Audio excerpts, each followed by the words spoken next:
Bunu deyəndə ki, ayrılırıq, gördü ki, Əlinin ürəyi az qalır diyansın.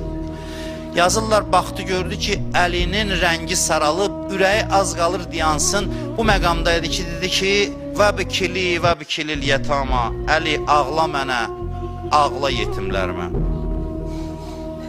Ağla ki, ürəyin partlamasın. Ağla yetimlərimə dedi, amma hamısının içindən birini ayırdı.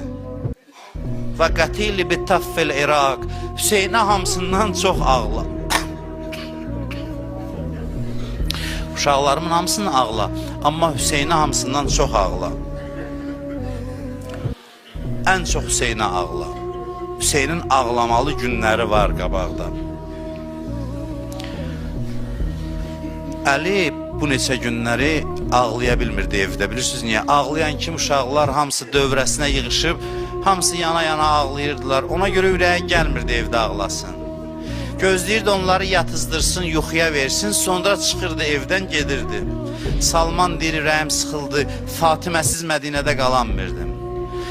O namərdlərin içində qalanmirdim. Ürəyim dolmuşdu ki, gedim bir çöldə doyunca ağlayayım Zəhraya. Ucadan ağlayanmirdim.